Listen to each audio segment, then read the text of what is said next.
My name is Ian and welcome to Planted. I'm on a mission to help you have more success with plants. And in this episode, I show you my way to plant a container.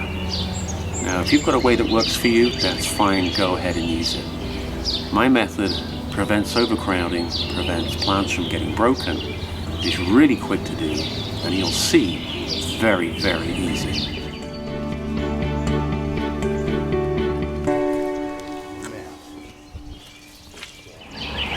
When you start planting any area of your garden, try not to rush it. Get some good growing medium, some good fertilizer, make sure that you've got lots of water available, and set about the job and dig really large, wide planting beds. Whether you're planting in a container like this one and you put in less plants, or whether you're planting directly into the ground, give your plants space. They will definitely reward you with increased performance. There are some really good videos on the channel about watering and hydration. I'd encourage you to watch those. It's all very well planting something and it looking good at that time of planting, but it's how it grows for the months and years after that are a true measure of your planting success. So don't skimp, don't bestow success the day that you plant it, only for a few weeks or a few months later for the whole thing to collapse and die. This method is proven. I've done it for decades. I hope that you adopt it. I'd love to hear your comments. Please share it with your family, share it with your friends. If you could hit that like button, that's always a big help. And on that note, happy planting. Growing plants in pots is very rewarding because you can control your growing medium, you can remove compaction, add fertilizer, add water, and you really are assured of something rather special. But I will say this, I don't think that a particular type of growing medium is any significantly better than any others. Sure, there are some that are a bit poorer in quality, but if you add a good fertilizer and you regularly water it, there is no reason why you can't have resounding success. I will say that a bigger pot is definitely better than a smaller pot. It holds so much more water and is much more forgiving. Should you miss a watering, you've got this bigger mass that can store water and oxygen rather than it drying out in a hot August day. Now, take care not to overly compact it. You backfill it, you add your fertilizer, and this is the trick that I would encourage you all to do.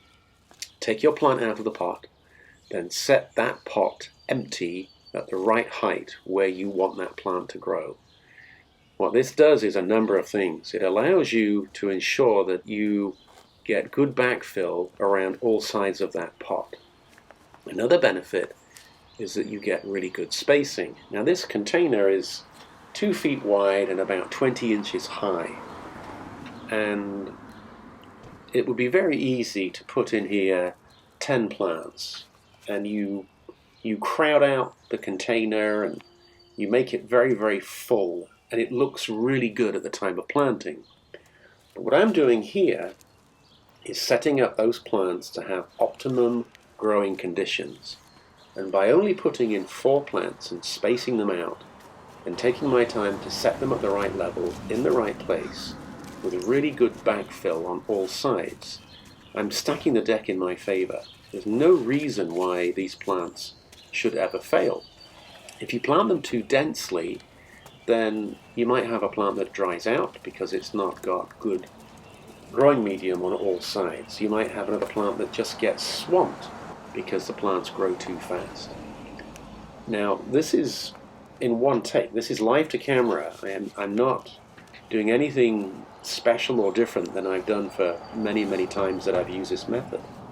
But you set your plants out how you want them in the right place. And then it's simplicity itself. A little bit of a shake and a shimmy, and you can now start planting. All you have to do is carefully twist out that pot. Move the pot to one side. And you've now got the perfect planting pocket for the plant of your choice. This is the corkscrew vine or the snail vine. Vigna caracalla or Coachleosanthus caracalla. It's a bit of a mouthful.